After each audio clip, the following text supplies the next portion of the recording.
Hey guys, welcome to episode 4 of Mike's Movie Talk, the show where we talk about movies.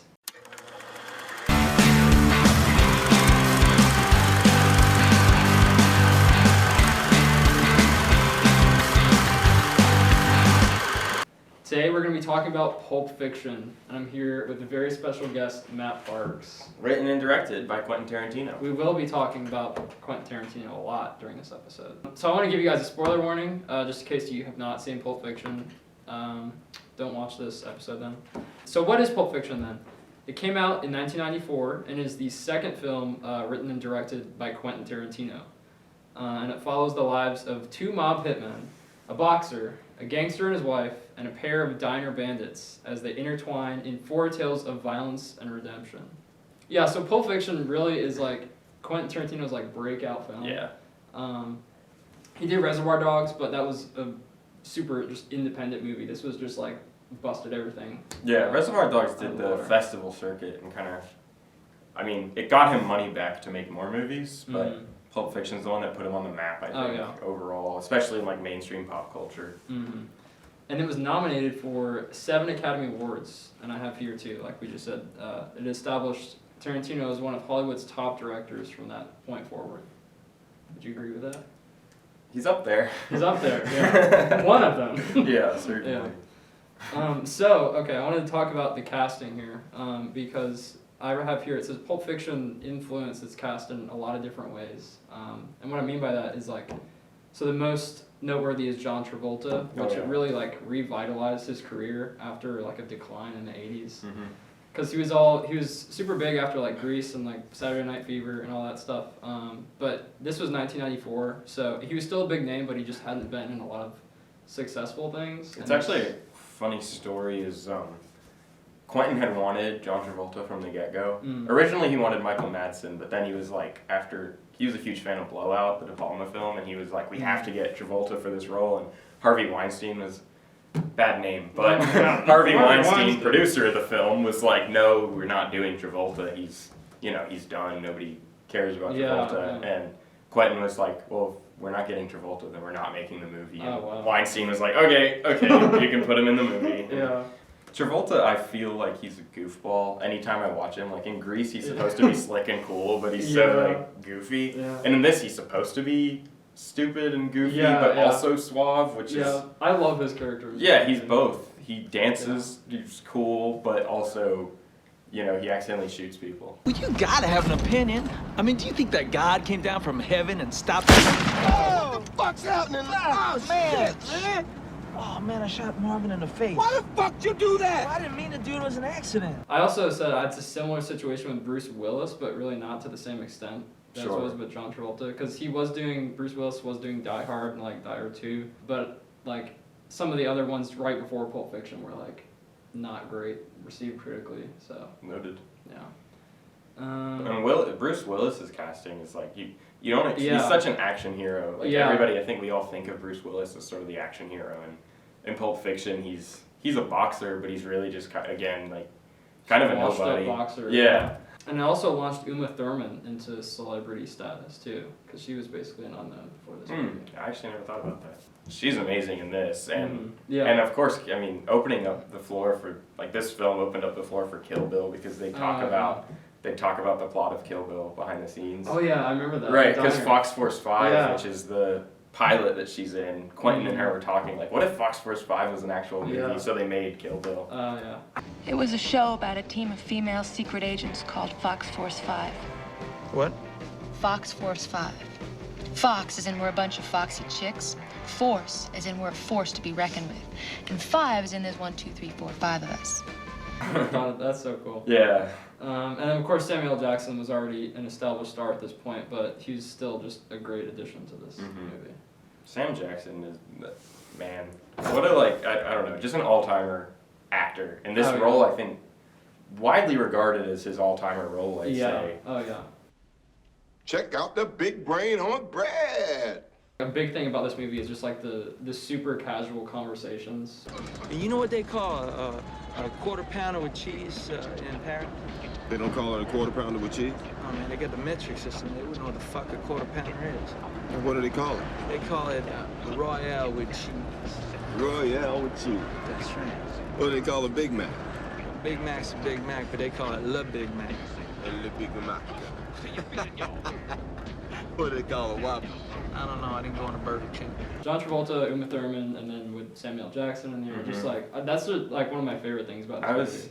was watching it yesterday to get sort of ready for talking, and I hadn't ever realized like the scene where they're walking up to the room to kill Flock of Seagulls and Brett is like the amount of detours they take as they're walking up the stairs, like that they are at the trunk of the car and they just start talking about like, oh, we should have brought shotguns. Then they're walking in the elevator, and then it's foot massage as bad as.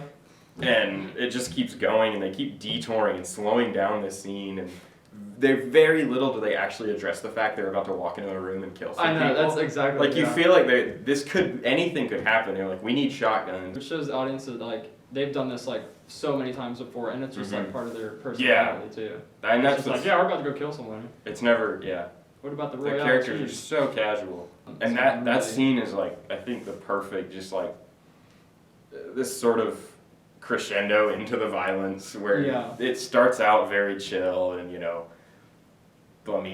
eating cheeseburgers and, he eats his cheeseburger, which is kind of threatening, but nothing too intense. And then he starts quoting the Bible. And you're like, oh. And Vincent cocks the gun, and you're like, okay, it's about to get bad. And I love one thing that upon watching it yesterday I realized is how experimental Pulp Fiction really is. Like, because it's at that time. Yeah, and it's the film. Even now, I mean, I haven't seen like a non-linear film like this in a while. Yeah, I was going to talk about that too. So yeah, I have here. It says that it's regarded as one of the most influential movies of the 1990s, and probably the most influential in terms of Tarantino's career as a director. Oh, absolutely. Too. I think when people say Tarantino, this is the film people think about anyways. That's the first one off people's minds, I think. And if it wasn't for this movie, like, who knows where he would be if it wasn't for the success of this movie. Yeah, absolutely. So a lot of people, there's a lot of controversy when this came out, and still now with Tarantino's movies about the use of violence in his movies, and like some people have said, oh, it's like glamorizes violence, and just there's drug use, and it's like, oh, this is a terrible movie. Look what he's showing people. I don't know if you've seen this interview, but there's like a funny interview. Oh yeah, where he was like, I'm shutting your butt down. No, but you haven't fleshed it out. That's the only reason. It's not my job to flesh it out. No, it's my job to try and ask you to. And I'm shutting your butt down. And that's. There's that. He has an interview where someone asked him about. There's a couple. I think that one was about like the use of slurs in Django, but then there's the one where that woman's like, "Why do you put so much violence in your movies?" And he says, "Because I like violence, Jan." Because it's so much fun, Jan. Get it? I don't want to go on a tangent, but one thing about Once Upon a Time in Hollywood that I think really exonerates him of this claim that he loves violence is the murderers in that film are never they're never deified in any way. They show up and then, I won't spoil it, bad things happen to them. And it's very much heavy-handed in making you realize these people are real-life murderers, and because I'm putting them in this movie, I don't want to embellish on that. I don't want to make violence look cool. Yeah. Violence is a bad thing. Yeah. But in the world of film, it's a safe place. You know, anything can happen. I think too, especially when people are talking about not just movies, but all kinds of violent media. People have been talking about violent video games. Absolutely. But I think it's about. I mean, obviously you got to separate it from real life. With anything, and then two, his use of violence is super stylized, over the top. I mean, it's not this isn't Saving Private Ryan. Right. Think of the scene, spoiler time, where Butch kills Vincent. We get it's very comedic. Is Vincent's on the toilet? Yeah. He leaves his gun outside on the table, and Butch walks in, finds the gun after he's put some Pop-Tarts in. Pop-Tarts pop up, and that's when he shoots him. It's so this elaborate, meticulous scene, and the violence is very funny a lot of the time in this movie. Very little, even the opening scene, the fact that he's quoting scripture that has nothing to do with what's happening. I think when I was a kid and I'd watch it, I'd be like, oh, he's so cool, what he's saying. But yesterday I was watching it, I'm like, what he's saying has nothing to do with what's going on. Why would you? I don't know. As he says, it's just some cold-blooded to say to somebody before he kills them.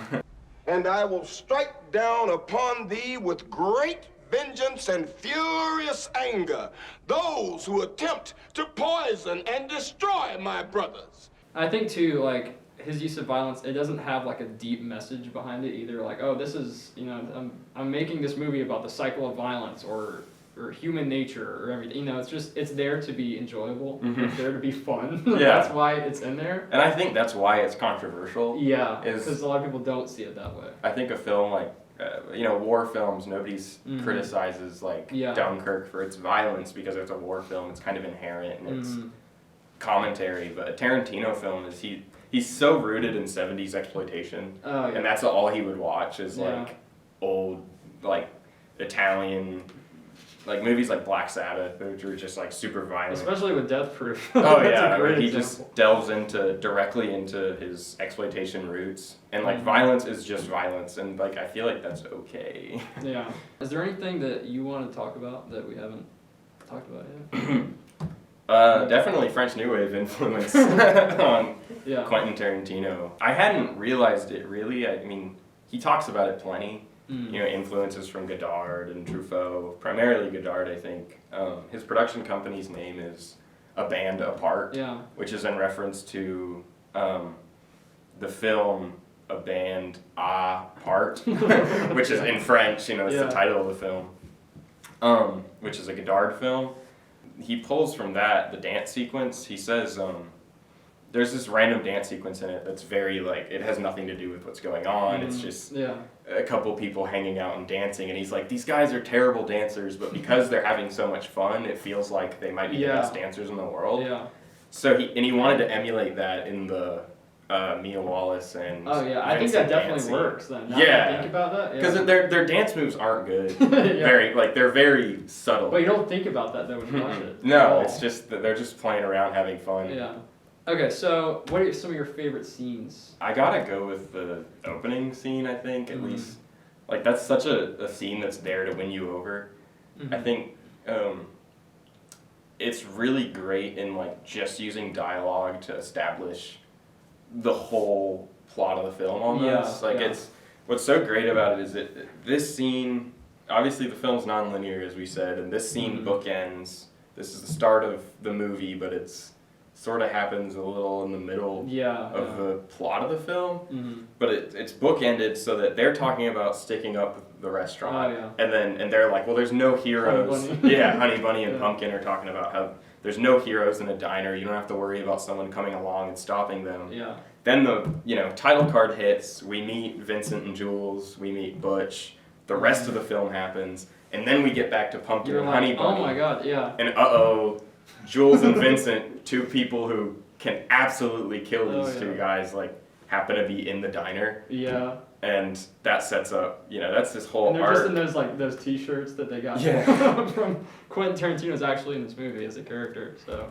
That's another thing about Tarantino is he puts himself in his movies a lot of the time, which gets a lot of criticism. I think one great thing about Pulp Fiction is, obviously it's a reference to, like, pulp novels. That's why it's called Pulp Fiction. And so it takes these very, like, basic plot structures of, like, a couple hitmen. You've got a boxer who's supposed to throw a game, and you've got the hitman having to take the boss's wife out. And a lot of these are sort of cliche things.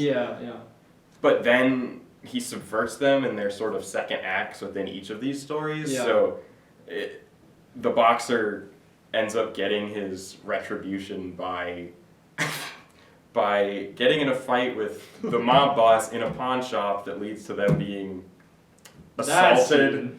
A certain scene everybody knows about.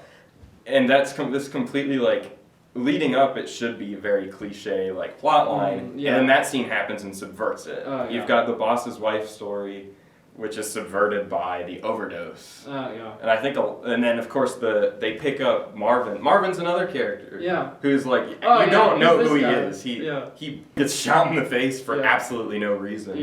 It just shows how meaningless a lot of these people's lives are in the grand scheme of things. He's just like, I want to put cool things on screen. That's all I want is not, like, it doesn't really matter philosophically what's going on here, but I want them to talk about their lives in a realistic way, and then the film's got to end with something.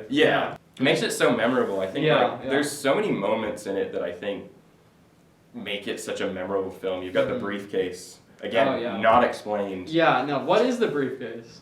Like, we don't know. It's a Well, light never bulb explained. in a suitcase. Yeah, Like, I think that's it's what a I was light bulb in worried a about. briefcase, and Yeah. I think it's so monumental because it makes everybody want to beg that question. Like, which I think what's so great about this movie is it kind of keeps breathing after you've seen it because you have so many questions, and it's not these the plot is perfectly wrapped up. The story is fully done. You know, the briefcase is where it needs to be. Yeah.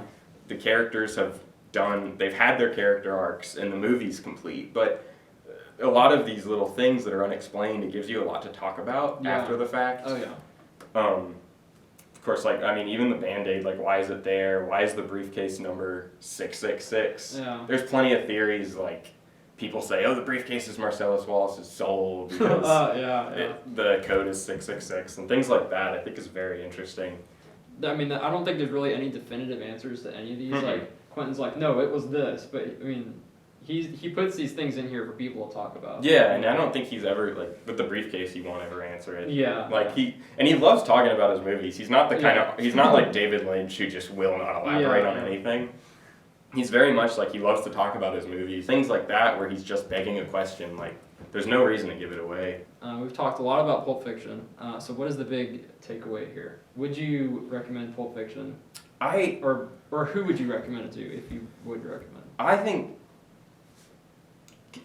Goodfellas and Pulp Fiction, I think, are the two definitive gangster films that are sort of like, that'll get someone sort of interested in the world of auteur film. I think they're so interesting while also being very stylized and very much experimentally, like, influenced. Like, both Scorsese and Tarantino came from, you know, studying old film, but also living off of, like I said, 70s exploitation and stuff. So they've got this perfect blend of, like, artistic cinema, of, like, they've seen their Bergman, they've seen their French New Wave, they've seen their Fellini, all these famous directors, but they also were in the theater for, you know, things that were just sort of schlocky action films, like Faster Pussycat Kill Kill or any of the other exploitation movies. I want to see that movie.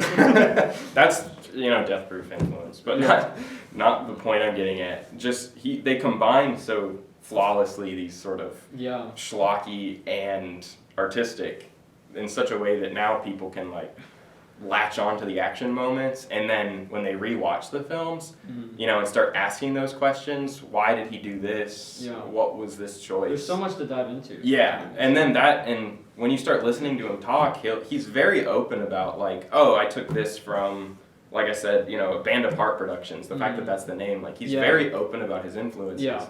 And it forces people who fall in love with films like Pulp Fiction. Like, for me, that's what got me watching a lot of older movies that I wouldn't have otherwise tried to explore, is hearing Quentin Tarantino and Martin Scorsese talk about, like, oh, this is the movie I got influence from. I'm like, I gotta know. And so that got me watching a lot more French New Wave, just because, you know, Quentin and Scorsese would talk about Godard and talk about Truffaut. And I think they're great, just entry-level films for people who want to try to understand film in a deeper level.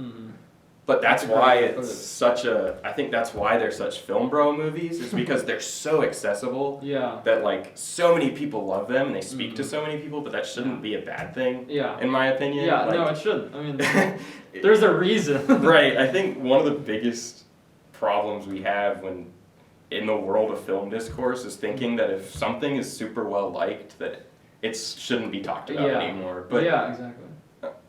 But keep talking about movies that you like. It doesn't matter if someone calls you, like, oh, you're such a film bro, or, like, you know, dunking on someone who likes Greta Gerwig and being like, oh, of course you like Greta Gerwig. You like Lady Bird. You're a girl. Like, it's like, chill out. Like, movies are movies. They're made to be enjoyed. You shouldn't curate what you like. And so watch Pulp Fiction. Like, even if you're worried about the stigma, at least don't worry about the stigma. Just watch the movie. It's a great movie. There's plenty to learn from it. Same with, I think Tarantino's whole filmography it's worth revisiting. I think I've rewatched all of his movies at least once, just because there's so much to get out of them. Yeah. Which is very strange because he's very open about the fact that he just wants to have fun. He just wants to make movies that are fun. I know. And I think that's one of the reasons like why he's, at least to me, is like super appealing. There's obviously deeper meanings behind his movies, but he just wants to have fun. He loves making we love making movies. I guess my big takeaway would be so he talks about Reservoir Dogs. You're familiar. Yes. And he talked about the scene between you had Tim Roth and Harvey Keitel, Mr. White and Mr. Orange, when Mr. Orange is bleeding out and Harvey Keitel is holding him, and there's this sort of father-son dynamic between the two of them. Yeah. And Quentin said when he was writing this scene afterwards, he was like, okay, I'm going to analyze it a little bit. I'm going to see if I can find any deeper meanings, and he found this father-son dynamic, and he's like, okay, now that I've found that, I know that there is subtext in what I write, but I'm never going to look at it again. Like, I'm never going to try to seek out subtext. I'm just going to write what's for fun because I know I can write subtext subconsciously. So, yeah. And at the end of the day, that means, yes, you can analyze his movies, but just enjoy them first. Yeah, you can also have fun at the same time. So if you like Pulp Fiction, as we've said, there are many more Quentin Tarantino movies. There's 8 more of his movies. Yeah. So what is your favorite Tarantino movie? Oh. You think? Once Upon a Time in Hollywood is definitely the one I'd go with. But I mean, I cycle through phases. Whatever the last Tarantino movie I saw tends to be like, okay, that one's good. I remember how good this one was. Like, Inglourious Bastards is like, I always, the longer I stop watching it, the more I'm like, I don't, and then I watch it again and I'm like, oh man. Yeah. Another movie that's just so embroiled in film history. I loved Christoph Waltz in that. Absolutely. And James. There's a reason he won an Oscar both times. Really? What? Yeah, he won an Oscar for Inglourious Bastards, and then he went on to win the Oscar for Django. Those are some deserved Oscars. And then Quentin didn't hire him again. Oh. He should. What's your favorite? Probably Once Upon a Time in Hollywood. Really? Yeah. I love the setting of that movie and like the just like the changing of times in Hollywood during that time. Like they're moving away from the like the old 50s movies into the new Hollywood era. As far as subtext goes, that's the most heavy, I think, in all of his movies. It's like it's just a commentary on movies being movies. Yeah, It's just so cool. All right, so Matt, thank you for coming on the show. Yeah, man. It was great to talk to you about Pulp Fiction and all things Quentin Tarantino. Thank you guys for watching, and keep an eye out for the next episode in 2 weeks. See you guys later.